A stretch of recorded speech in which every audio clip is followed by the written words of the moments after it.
حاضرین، آج کا موضوع ہے کہ عمران خان صاحب جو ہیں وہ طیب اردگان جو کہ ترکیہ کے صدر ہیں کیوں نہیں بن سکے.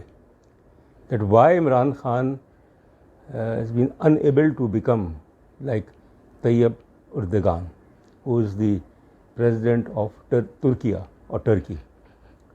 یہ ایک ایسی بحث ہے جس میں ہمیں تجزیہ کرنا ہے کہ دونوں ممالک مختلف ہیں، اور طیب اردگان صاحب جو ہیں وہ ابھی حال ہی میں کچھ ہی دنوں پہلے ری الیکٹ ہو گئے ہیں ترکیہ کے صدر. پہلے راؤنڈ میں وہ نہیں ہو سکے، ان کو 49% ووٹس ملے تھے، کچھ پرسنٹ 50% ضروری ہے. تو اس کے بعد پھر رن آف ہوا، اس میں وہ جیت گئے اور ان کو 52% ووٹ ملے، تو وہ ترکیہ کے دوبارہ صدر منتخب ہو گئے ہیں. تو عمران خان صاحب جو ہیں اور طیب اردگان، میں یہ نہیں کہہ رہا کہ ان میں بڑی مماثلت ہے، بہت سملیرٹیز ہیں، مگر بات یہ ہے کہ طیب اردگان سیاست میں آئے 1994 میں، جب وہ استنبول کے میئر جو ہیں، استنبول جو کہ ترکیہ کا بہت بڑا شہر ہے، اس کے میئر منتخب ہوئے، میئر بنے. عمران خان صاحب نے سیاست کا آغاز جو ہے وہ سن 96 سے کیا، 1996، جب انہوں نے تحریک انصاف کی بنیاد ڈالی. عمران خان صاحب اور طیب اردگان کی جو شخصیات ہیں وہ اس میں کچھ مماثلت ہے اور تضادات بھی ہیں. مگر میں یہ کہنا چاہوں گا، 3 باتیں میں کہنا چاہوں گا آج، کہ عمران خان صاحب وہ طیب اردگان کیوں نہیں بن سکے. پہلی بات تو یہ ہے کہ ترکیہ اور پاکستان جو ہیں برادر ممالک ہیں، مگر 2 مختلف ممالک ہیں. طیب اردگان جو ہیں انہوں نے جب وہ استنبول کے میئر تھے، اس کے بعد یہ ہوا کہ انہوں نے ایک نظم پڑھ دی سن 1920 کی، ایک نظم پڑھی، اور اس کی بنیاد پہ ان کو عمر بھر کے لیے نااہل قرار دے دیا گیا. یعنی وہی کوشش ہے جو عمران خان صاحب کے خلاف ہو رہی ہیں. مگر 2001 میں جب AKP پارٹی بنی اور جو برسر اقتدار آئی 2003 میں، تو اس وقت کے جو صدر تھے AKP پارٹی اور ترکیہ کے جو صدر تھے، انہوں نے وہ پابندی ہٹا دی اردگان کے سے، اور پھر وہ دوبارہ سیاست میں آ گئے. بات یہ ہے کہ، اور یہ پہلی بات بڑی اہم ہے، کہ طیب اردگان نے بہت ہی کنسسٹنسی کے ساتھ، یکسانیت کے ساتھ سیاست کی ہے. انہوں نے 3 چیزوں پہ فوکس کیا. پہلی چیز جو تھی وہ ڈیولپمنٹ، اکانومک ڈیولپمنٹ، اس پہ بہت فوکس کیا.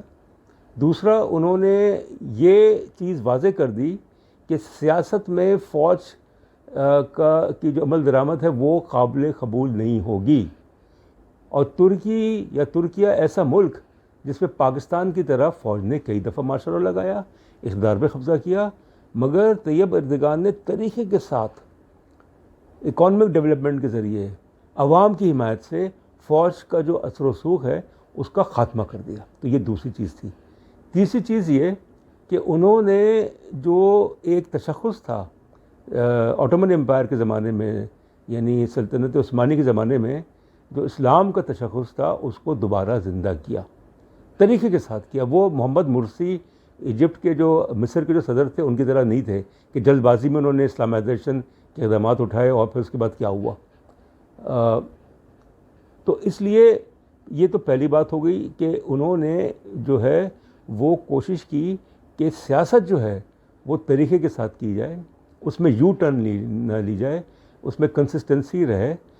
دوسری چیز جو معاشی طور پہ انہوں نے یہ کوشش کی کہ 2003 میں جب AKP پارٹی بنی اور پھر اقتدار میں آئی، تو جو ٹرکش لیرہ تھا US ڈالر کے مقابلے میں تقریباً 15 لاکھ لیرہ جو ہے وہ ایک امریکی ڈالر. میں خود گیا تھا ایک کانفرنس میں، استنبول گیا تھا دسمبر 2003 میں، تو 15 لاکھ لیرے کا ایک ڈالر.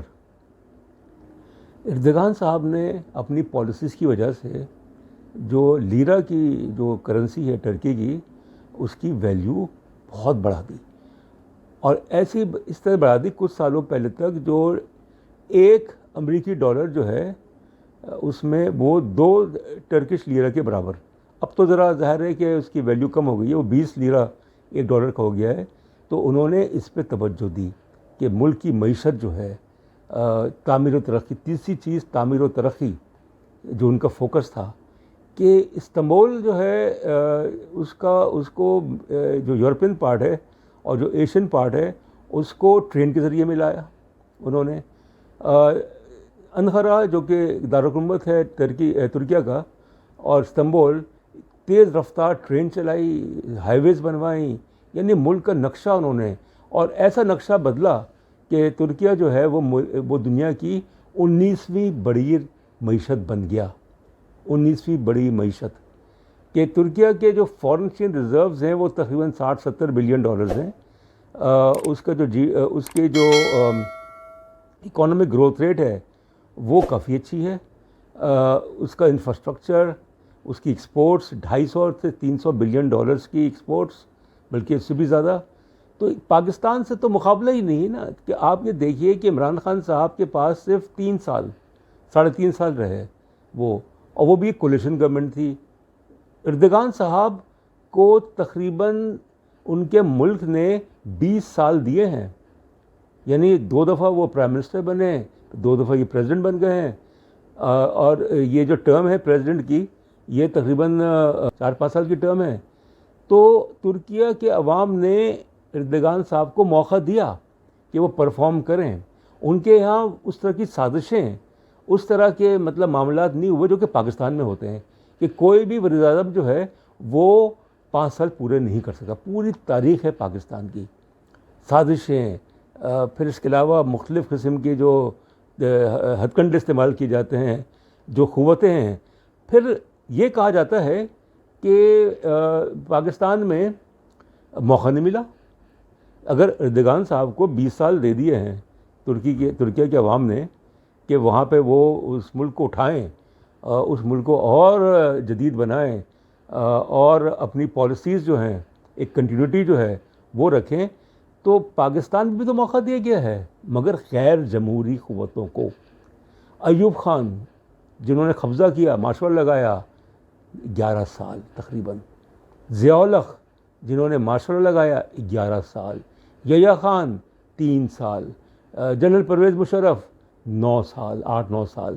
تو یہ سب ملا کے 30-32 سال تو یہی ہو گئے. ترکیہ میں یہ نہیں, ترکیہ میں پہلے ہوتا تھا. سن 80 کا مجھے یاد ہے کہ جب وہاں پہ ماشاءاللہ لگا, اس سے پہلے فوج نے مداخلت کی.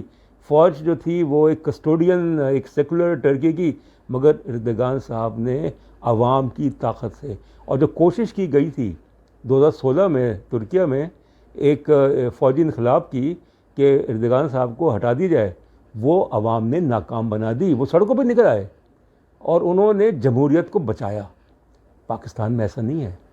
پاکستان کی تاریخ جو ہے وہ مختلف ہے, کہ یہاں پہ تو جتنے بھی مارشل لا لگے, جتنے بھی یہاں پہ غیر جمہوری اقدامات ہوئے, آئین کو توڑا گیا, اور چیزیں اس طرح کی ہوئی. ابھی بھی جو حالات ہیں تو اس میں عوام جو ہیں ان میں سکت نہیں ہے. ترکیہ میں ایسا نہیں ہوا. 2016 میں جب اردگان صاحب کو فوجی انقلاب کے ذریعے یا غیر جمہوری طریقے سے ہٹانے کی کوشش کی گئی تو وہ ناکام ہو گئی. تو اس لیے ٹھیک ہے, یہ بات صحیح ہے کہ اردگان صاحب جو ہیں ان کو 20-25 سال پھر وہ آپ استنبول کے میئر بھی رہے. تو ایک لیڈرشپ جو ہے, ایک قیادت جو ہے, اس کا تسلسل. مگر انہوں نے کس طریقے سے ترکیہ میں فوج کا سرسو ختم کیا. انہوں نے محمد مرسی کی طرح نہیں کیا جو مصر کے صدر تھے, کہ جلد بازی میں اقدامات کیے. اور چونکہ فوج مصر میں بہت مضبوط, اس نے جو ہے وہ جوابی کارروائی کی, ان کو معزول کر دیا, ان کو جیل میں ڈال دیا, اور پھر وہ اس دنیا سے چلے گئے. محمد مرسی جو ایجپٹ کے جو صدر تھے 10-11 سال پہلے. اس لیے یہ عمران خان صاحب اس لیے نہیں بن سکے کہ ظاہر ہے کہ جو اردگان صاحب کی جو شخصیت ہے وہ مختلف ہے عمران خان صاحب کی, مگر اس میں ایک جو سملیرٹی نظر آتی ہے وہ یہ نظر آتی ہے کہ دونوں کے دونوں جو ہیں وہ مغرب کی بالادستی کے خلاف. دونوں کے دونوں جو ہیں وہ چاہتے ہیں کہ اسلاموفوبیا کا جو سارا ایک ہے مغرب کی طرف سے، اس کو جو ہے وہ ختم کیا جائے، جو مسلم دنیا ہے اس میں اتحاد ہو. اور اسی لیے کچھ سالوں پہلے، 3-4 سال پہلے جب کوششیں ہوئیں کہ ترکیہ، ملیشیا، پاکستان اور ایران، قطر، یہ ممالک جو ہیں یہ کوالالمپور میں ایک کانفرنس، جو مسلم لیڈرز کی کانفرنس جو ہے 4-5 لیڈرز کی، وہ کریں، اور اسلاموفوبیا. مگر پاکستان جو ہے، عمران خان صاحب دباؤ میں آ گئے. جو سعودی جو وہ ہیں کران پرنس ہیں محمد بن سلمان، کہ آپ نہ جائیں وہاں پہ. تو پاکستان جو ہے اس سے الگ ہو گیا، وہ کوالالمپور کی کانفرنس میں شریک نہیں ہوا. تو اس لیے عوام کا بھی فرق ہے کہ ترکیہ جو ہے ایک ایسا ملک ہے جس کی پوری تاریخ ہے، وہ صدیوں سے ہے. پاکستان جو ہے کی جو ریاست ہے وہ 75 سال پرانی ہے، اور 75 سال میں چونکہ یہاں پہ ایک فیوڈل، ایک ٹرائبل سسٹم رہا، اور ادھر مذہب کو استعمال کیا گیا، ادھر جو مافیاز ہیں، جو کرپشن، نیپوٹزم اور باقی تمام چیزیں عروج پہ. ترکیہ میں ایسا نہیں. انہوں نے اس چیز کو قابو کیا، اس چیز کو کنٹرول کیا کہ حب الوطنی جو ہے، ملک کے ساتھ وابستگی جو ہے، اس میں کوئی کمپرومائز نہیں ہوگا. ہمارے ہاں تو لوگ جو ہیں ان کی کوئی اونرشپ نہیں ہے ملک کے ساتھ، وہ کمپرومائزز کرتے ہیں، وہ مختلف طریقوں سے کوشش کرتے ہیں مراد حاصل کرنے کی، کوشش کرتے ہیں فوائد حاصل کرنے کی بیرون ملک. تو اس لیے میں یہ کہوں گا آخر میں کہ اس لیے کہ عمران خان صاحب طیب اردگان نہیں بن سکے، کیونکہ پاکستان کے جو عوام ہیں، جو پاکستان کی اشرافیہ ہے، وہ مختلف، وہ قربانی دینے کے لیے تیار نہیں. اس میں وہ جرت، وہ ہمت، وہ حوصلہ، وہ عزم جو کہ ترکیہ کے عوام میں پیدا ہوا، جو کہ اردگان صاحب کا اس میں بہت کردار ہے اپنے عوام کو کھڑا کرنے کے لیے، وہ پاکستان کے اس میں نہیں ہو سکا. اور کیوں نہیں ہو سکا؟ اس کی مختلف وجوہات ہیں. بہت شکریہ.